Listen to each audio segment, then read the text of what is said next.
Inna lilmuttaqina mafazan hadaiqa wa a'naba.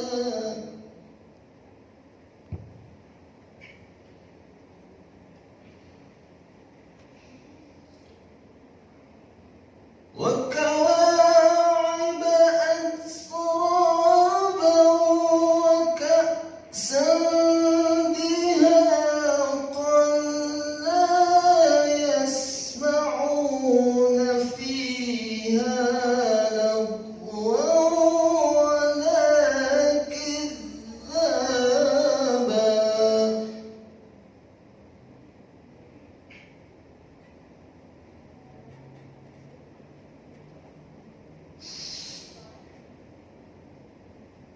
لا يسمعون فيها لغوا ولا كذابا جزاء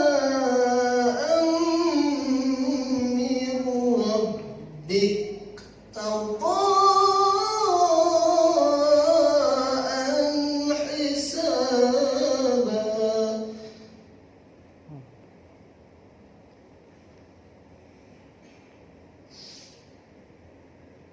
رب السماوات والأرض وما بينهما الرحمن.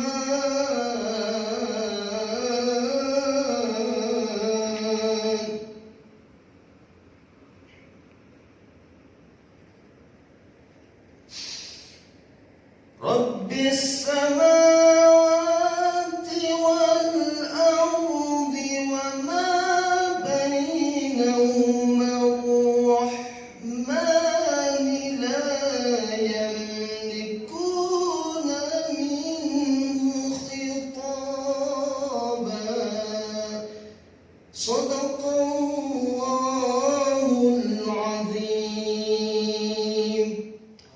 Ya, semuanya ini tidak luput dari berkah dari Allah Subhanahu wa Ta'ala.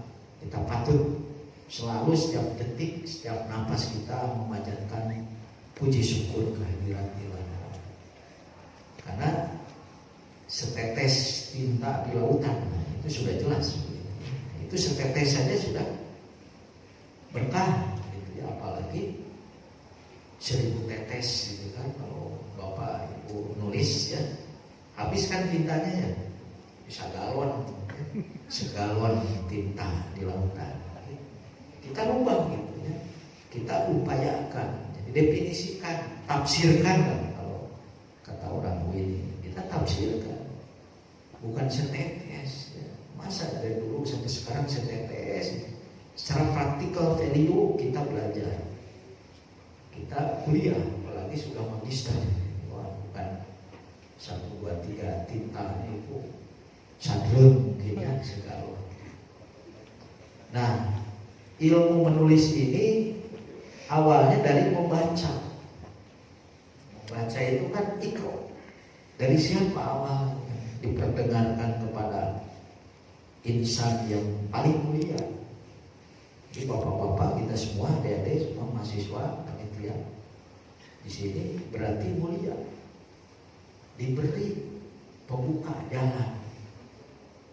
Rasul itu diberi pertama kali membaca sesuatu yang mungkin beliau kan katanya Rasul itu menggigil gitu kan, mendengarin cik ayeuna mahasiswa menggigil disuruh nulis lempeng aja. Lo bikin tugas buat makalah lempeng, boro-boro menggigil. Ya lempeng, nanti sajalah kumpulkannya, pas mepet-mepet ya, copy paste saja. Nah ini persoalan tantangan. Ya kalau nilai Jepang nilai Jepang orang suka ya. Kalau direnungi dari hadis riwayat yang sahih ini, ya kita ini berdosa mungkin ya. Dosa tekarasan ya, dosa tekarasan. Nah untuk itu saya hadir, terima kasih nih ya, berkat ilmu-ilmu yang kita tafsirkan, kita terjemahkan dari Rasulullah SAW tentang ilmu membaca saja. Kalau menulis mengumpulkan menjadi mushaf Al-Quran itu kan proses ya. Para sahabat, para tabiin, dia para aulia istilahnya, para penulis kitab menulis dan lebih daripada setetes dan bisa terkenal dengan tulisan itu. Kita bisa hidup sebagai khalifah di muka bumi ini benar-benar gitu ya. Nah saya hadir di sini mungkin kalau dibandingkan dengan bapak-bapak dosen kita, guru-guru kita, hanya menyambung lidah, menyampaikan kembali ya. Bukan berarti paling hebat. Saya ampun parahun ya. Banyak sahabat-sahabat seperjuangan di UIN ini yang juga hebat-hebat. Tapi mungkin yang banyak keinginan yang akan beda, yang banyak kepenasaran yang akan beda, yang banyak berjuang yang akan beda, yang banyak kegigihan dan kepenasaran ilmiah tentang kebenaran dan memperjuangkannya sehingga bermanfaat untuk orang banyak, itu mungkin yang membedakan derajat kita. Banyak profesor doktor, banyak yang bukan profesor doktor juga banyak yang hebat. Mungkin adik-adik yang hadir di sini dan yang di online sana akan menjadi paling hebat daripada saya yang bicara di depan. Jadi sebelumnya saya sasadu dulu. Apa sasadu? Bapak Wadir, mohon izin pilih ke calutak, miwaran, maksa, nulis. Mungkin coba diangkat buku yang ada di tangan adik-adik. Angkat buku itu, baik tangan kanan ke atas. Teriak, saya bisa nulis gitu. Saya bisa nulis. Bareng. 1, 2, 3, saya bisa nulis. Saya bisa nulis. Yang semangat. Sekali lagi, siap? Hitung, panitia. 1, 2, 3, saya bisa nulis. Jadi sudah pasca sarjana karena krek bisa nulis. Mau aja dia. Ya baik. Jadi yang saya tampilkan di sini dalam rangka mapanas batur. Ya bios kan mapanas ya Bu ya, adik-adik ya. Jadi sirik asal ulah pidik. Usulah jadikan ya. Tapi jadikanlah motivasi. Wah itu Pak Denny nulis begini ya nggak apa-apa silakan. Tapi saya ingin adik-adik semua Bapak Ibu dosen yang hadir online maupun luring di sini positif melihatnya. Saya juga dulu demikian. Ya. Dulu juga begitu, dibegitukan, dibeginikan. Pada sekali tinggal kamera artis ya. Ya saya pernah jadi artis. Nah jadi kalau kita menulis sekian hari, 1 halaman sekian hari, ya kuliah berapa hari ini? 14 pertemuan, 1 minggu 5 poe kali 14 berarti 70 hari. Sehari sehalaman berarti 70 halaman. Ya, 1 tahun berarti 140 halaman. Ya, 1,5 tahun lulus berarti dapat hasil menjadi buku. Jadi buku itu ya saya tulis selama ingin menjadi guru besar. Bayang. Jadi di dalam buku itu bagaimana keluh kesah, kerja keras kita, belajar kita, sehingga kita bisa melampaui ujian-ujian, tantangan, mendapatkan kata orang gelar akademik tertinggi. Nah jadi buku itu bukan sembarang buku saya tulis. Di akhir subjudul itu apa subjudulnya? Yang terakhir paling bawah. Teknik. Teknik. Strategi lolos guru besar. Strategi Lolos guru besar. strategi Lolos guru besar. lolos guru besar. Nah, silakan. Jadi buku itu terbit ketika pas sertifikat guru besar terbit dari Kementerian Ristek ya, Pendidikan Tinggi Guru. Ya baru kemarin lah, 2019. Tapi buku itu ditulis selama 3 tahun. Dari 2016 saya tulis karena sangat sulit menembus salah satu syarat khusus menjadi guru besar saat itu. Padahal ya alhamdulillah saya pernah ini dan dengan gratis tentunya, karena yang lain itu berbayar. Teman-teman sekalian, dalam melihat jurnal, saya memiliki pandangan jurnal atau artikel yang ingin kita suguhkan kepada dunia itu harus bersumber dari perspektif kita, perspektif secara subjektif. Mengapa? Karena ada satu teori mengatakan bahwa pandangan kita pada dunia itu membentuk bagaimana dunia ini ingin kita ubah.